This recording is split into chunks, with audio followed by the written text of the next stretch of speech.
Hello, c'est la famille, j'espère que vous allez bien car chez nous tout va bien avec Jésus-Christ. Et ça, Abino Bongo, mère de jumeaux, acte télévision,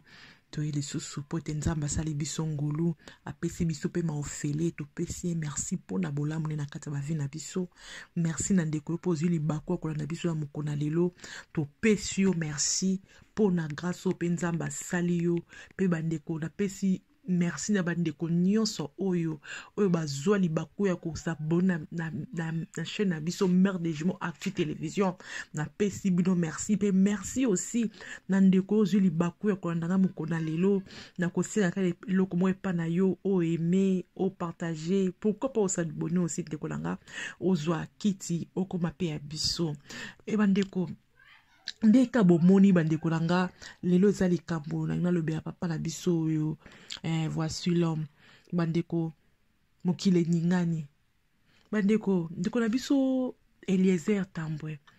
ba mikoleto leka a lobaka na Assemblée nationale na mboka na biso Congo a telemelaka comment ba morgue comme qui partout ba morgue de ba quartier ba fandaka baliko tia ba morgue bandeko baliko tia ba morgue baliko tia ba station d'essence ne ba batu baza ko fanda bandeko mboka na biso na biso te suki ya suzu mboka ni bandeko na ngai ya mboka moko vraiment ndeko ta musu bandeko mususu yo on a oublié ba mboka te ko comprendre biso ko ntam tout ko exagérer mais te exagération te ndeko na ngai to makambo ça na mboka na biso nulle part ailleurs te ya biso eleki comment ko tsaba morgue na habitation ya bato et sika ba dans quartier résidentiel bo tsaba morgue bo tsaba station d'essence bato bata protéger te moindre moto donc carton beziki ba morgue ne ba courant malamu te ata bi ko le ba groupe koma à quel prix bandeko nanga à quel prix ko hypothéquer ba vie baninga à quel prix tout le monde lelo bandeko ya quartier oyo bandeko ya quartier oyo basiliki batemeli mosai na nzambe o alinga tela bango bongo morgue na quartier na bango. Voici l'homme Toboy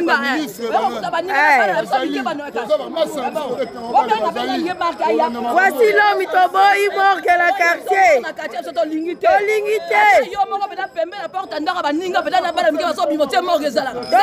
Voici l'homme. Population boy morgue. Morgue la quartier awa baboy. Population ya ce combattant boy morgue la quartier. Voici l'homme Luka morgue na yo awa te. Attends, t'es allé sur ton année, il morgue.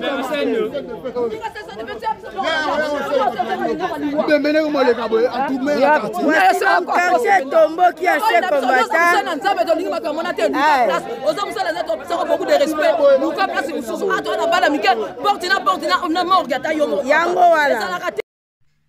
Bandeko, bana cité des anciens combattants ba boy morgue na quartier na bango. Papa na biso voici l'homme boy biye. Wazaka na église na Kalembelembe, wazaka pa na aseka ilo comme église na emoko. Tu bien comment arme ta business. Azana ba agence de voyage, azana ba bilo ko teke mbongo ba bloko eko kozobanini ba nini ba dessiner ba toilette ko vider ba nini ba bien ngoni ba dal na kin azana ba bloko na ko vider ba dal azana ba agence etinda ba bloko na ba province après la biso voici l'homme azana ba activité belé pas voici l'homme tu peux azaper dans l'hôpital nettoyer bi ce qu'on pas la biso posa na ye eza bongo morgue bandeko likambo ya morgue papa biso voici l'homme abandi yango siko te bandeko na ngai abanda likambo okala likambo ko tia morgue na baba quartier abanda ko kala liboso aleki atia yango na veni Kasongolunda bandeko na ngai alinga atia liboso morgue liboso juste quand après à venir au hôpital là dans zone alinga otiango liboso wana bana quartier batelemela voici l'homme batelemela mosali na nzambe esimba te sikoyo ayebongo na bongo na cité basien combattant aye pona atia bongo morgue na ye bandeko na ngai aye na yabi que maintenant pour quartier ya poni bongo cité des anciens combattants bana pa cité des anciens combattants ba boy ba teminde ka boyo ki wona ba telemeli yango ba boy bandeko batu mosusu ta musula na mboka na biso ba bimate ta Lubumbashi ba kenda te ata ba Goma ba Kongo ba koma te mais lui basala nzambe na biso presque lelo oyo ba komulo ba komi nene ototanga na Kongo wana mingi bazo bima lelo bakile ba mboka musu bazo ba poto papa ba biso voici l'homme tango abela ki aumela ki na poto ayebi koma ka ndenge za ka bandeko langa comment na mboka na biso ko imiter ba malamu te bandeko to imiter kama kitoko te na mboka na biso to imiter kama mabe oh bandeko papa la biso abima a moniteur mboka biso ni marbo ezalaka ko peso voici l'homme koza na hôpital eza mabete koza pe na morgue te ba mtozo na hôpital et api mabete ndeko langa morgue eza mabete mais bandeko tango ose eloko il faut étude de faisabilité faut ezalaka bandeko et le sikanyo oketi eloko na wana oketi on esikani bandeko langa morgue en soi eza mabete mais autant on est si canine. Est-ce que voici l'homme blanc et si y est à Fandaka? Ce qui n'a commis sur la quartier, il y a qu'on dit que Ndako et Karam n'y a morgue wana. On dit mango, on lingango teke, tam sou Ndako y a Fandaka, bâti les morgue wana, bâti les stations et 16 places là, on s'est payé en angote. Si ko yé boni ko linga, qui na quartier ou ba petit peuple ko fanda. Ay ko tia morgue ne ka iska ke ndako ba te fandia wa morgue ne pi fandula sur la quartier po ndako mususu. Et na sens bandeko nanga. Ils a peine la sens. Bandeko. Te et surtout ba sen nzambe non te ki bo moto komi na mboka qui bon moto zabi bien sûr que on a posé mbongo mon ça nzambe alinga travailler et ma BPT alors c'est la business de et ma BPT mais bande kolanga siko à quel prix on sait à quel prix hein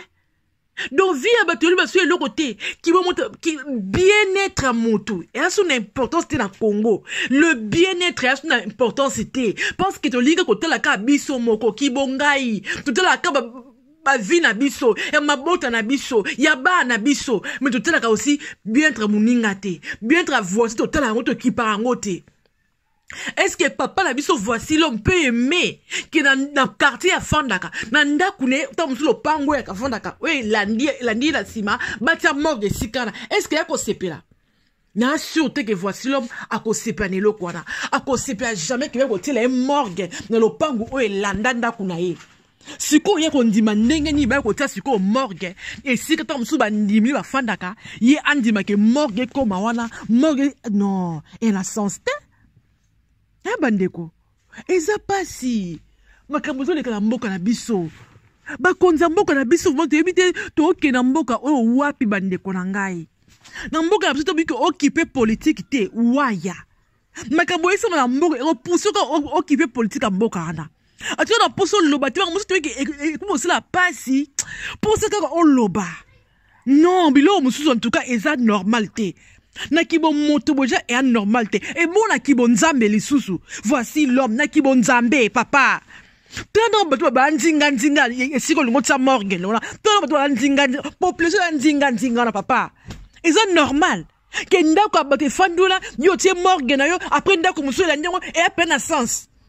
ke bon morgue na yo et la entre ba ndako bato papa atela kibo nzambe atela kibo tela normal te baso le rozala mboka est-ce que hygiène nini ozo rassurer ba habiter ya quartier on a que hygiène rozala makasi que morgue na yo et ko infecté ba voisin te on sali ba mesure ni na protection o yo zui pour protéger cette population o ba rozala nzinga ya morgue o lingo sala quelle protection zui demande la mboka na biso na kombo oyeba na yo ozo na mongo na yo ozo ça n'importe quoi Au conseil n'importe quoi, mais mon côté, mais là, hâte parce que, on a la connaissance, on a la combo, mon côté, mais là, azana il souté. Pauvre population. Population mawa, mboka na biso. Et on te dit qu'on kama ke batoli ko kufa nyonso. Mais si on va kufa les ando quitter, mais si on va kufa les ando quitter parce qu'il va kufa manger une infection. Mais infection, je vous te va faire belé bande konanga.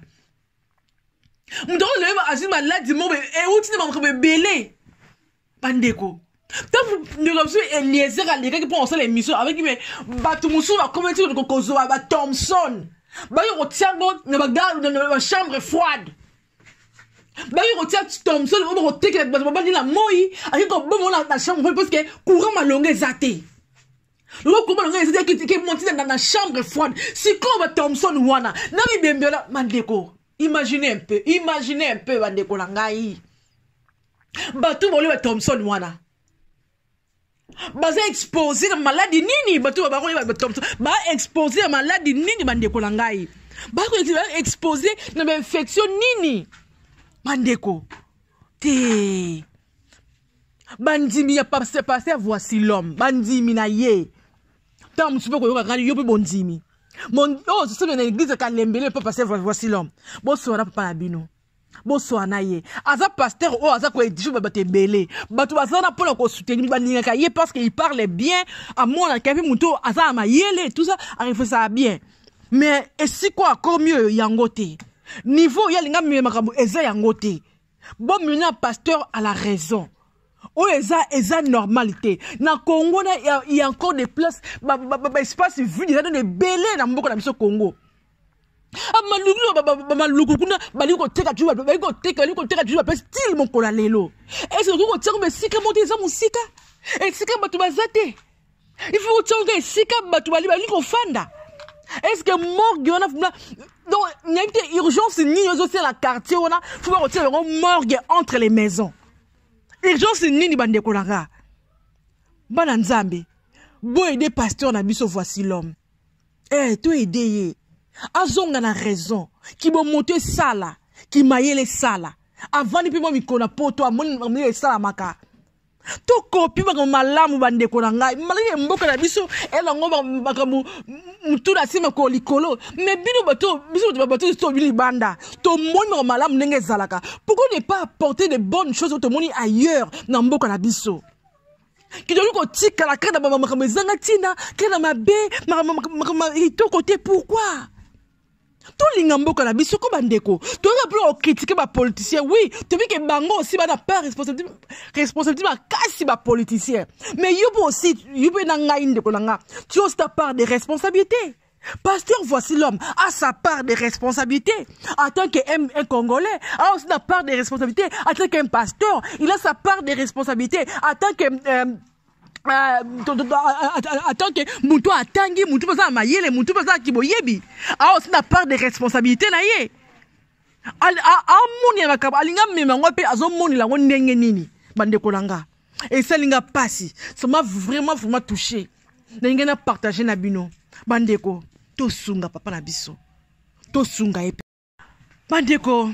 ezaki bongo ya bino mère des jumeaux Actu Télévision. Merci nous kaka o aimer o partager pe o s'abonner non s'abonner ndeko rappel les akaraka était nouveau départ film na biso na sila bisalu officiel to que noko tia mon pépé to noko ta la film oyo film mo kitoko rempli de suspense to éviter e ko suka ndenge nini to comme na 5e épisode bandeko une totalité cause la notification ndeka na lobaka kene ko tala pe ko sepela parce que film moko wow. Que Dieu vous bénisse. Bye bye.